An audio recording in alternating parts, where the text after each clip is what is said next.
So as we get started, I have a couple dirty little secrets that I feel the need to share with you. One of them is actually about CAD CAM technology, and we'll get to that in a minute. But the first one that I feel I need to share with you goes back to a day about 15 years ago. It was a normal day at the office, and I went home, and I walk into the kitchen, and there's our kitchen counter, and there's a stack of mail there. And then there's something there that I don't recognize, and I pick it up.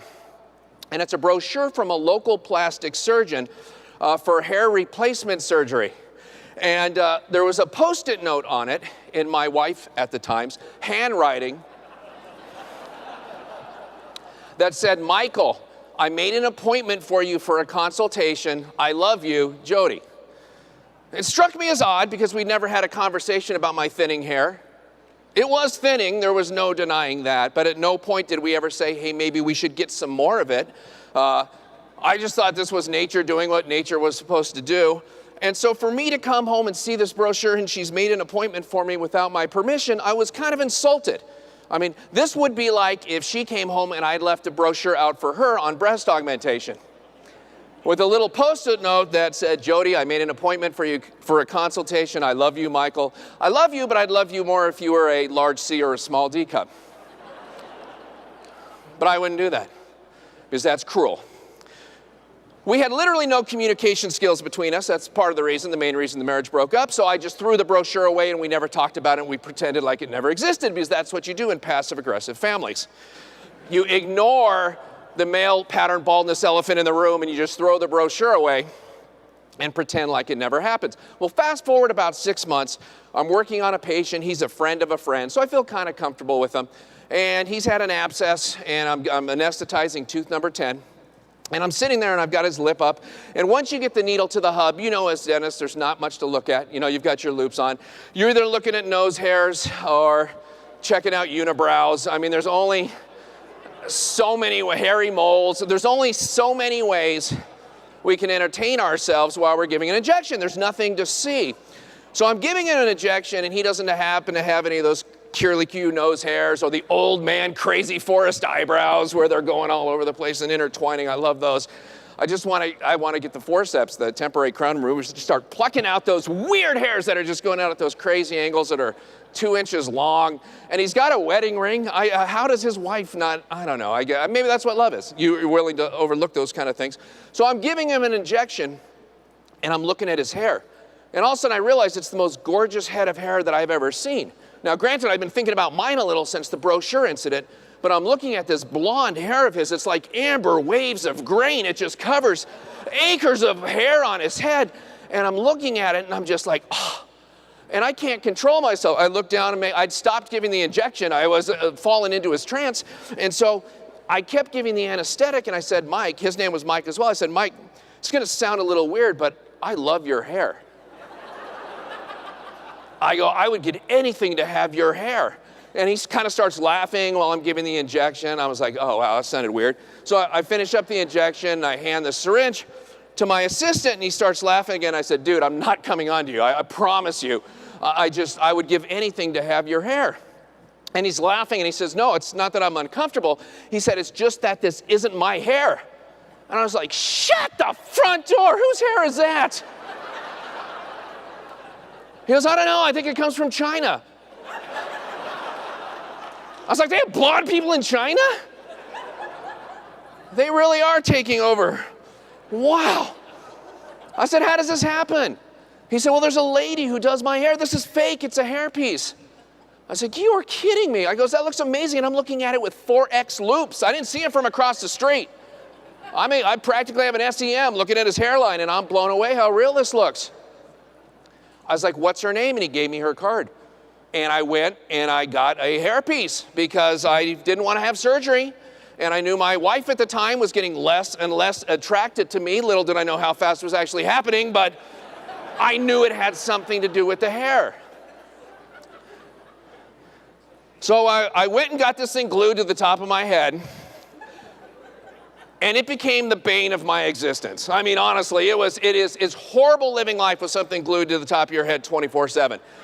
You do not realize all the things that it keeps you from doing. My kids were at the age where they wanted to wrestle, so they wanted to get down on the floor and wrestle. But every time one of their arms got close to my head, I was like, no, and I'd hit them back. Because I hadn't told my kids. I hadn't told anybody. I thought I was fooling everybody. And I didn't want my kids to accidentally rip daddy's hair off. How many years of therapy, how many tens of thousands of dollars is it going to take to repair that? To repair ripping your father's hair off. We're on vacation once in Hawaii. We're standing out there holding hands. A big wave comes, bigger than I thought. Boom, I'm trying to hold on to the kids, but I'm underwater too, and the hairpiece is coming off. And now I have to make a decision, either looking good or saving my kids' lives. So I let go of them, and I find the hairpiece, and I put it on. Now, I'm out of air at this point, so I don't have a choice. I got to come up for air. I slap it on, I stand up. I don't even know if it was on straight or crooked. I might look like a beagle with it hanging over my ears. I'm not sure. And then I go get the kids. And that became my existence. I was a slave to this ferret that I had sitting on my head. And it was horrible. So after my divorce, I began dating another young lady named Lindsay.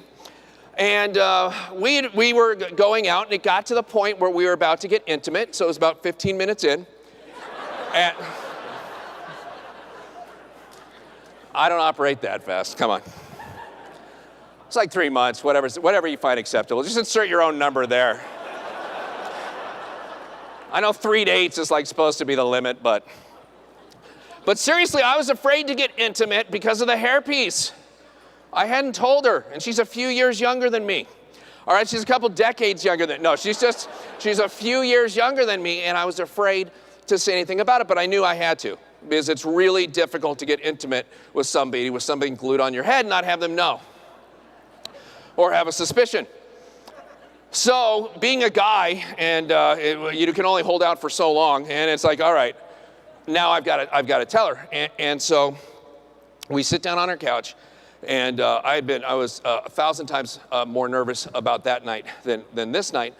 And I sit down on the couch with her, and I begin to tell her. And my hands are trembling, and she doesn't know what I'm going to tell her. She probably thinks I'm going to tell her I've got 3 months to live, or something really bad. But it's way worse than that. You know, I'm about to not look good in front of the woman I'm trying to impress, and that, for me, is tantamount to suicide. So I start to tell her. And I reach up with trembling hands, and I pull the hairpiece off.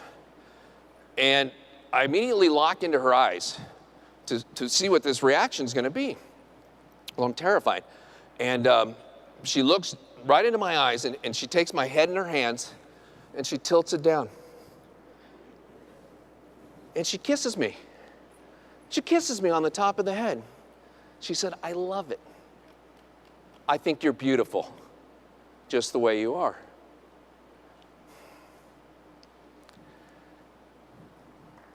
Yeah, give it up for Lindsay. That was the last day I ever put that GD ferret on top of my head again.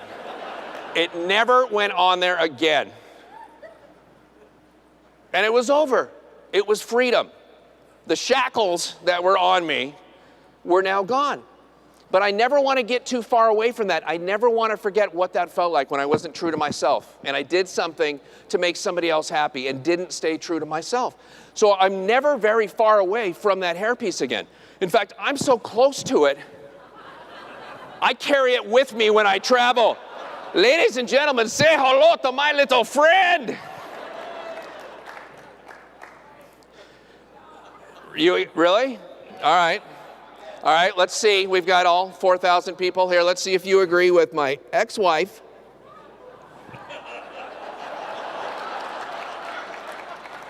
That's look A. Or you can pick Lindsay's, where I get to be myself.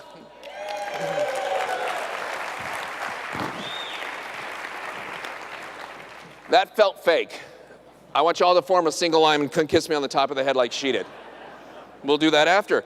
And see, being yourself is fantastic because it gives you the opportunity,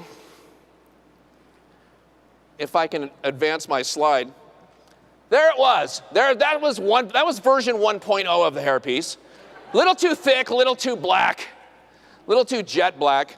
Version 2.0, still a little too thick. Trying to offset it with a bad goatee, thinking that might draw attention away from it. Ladies, my eyes are down here. Stop looking up here.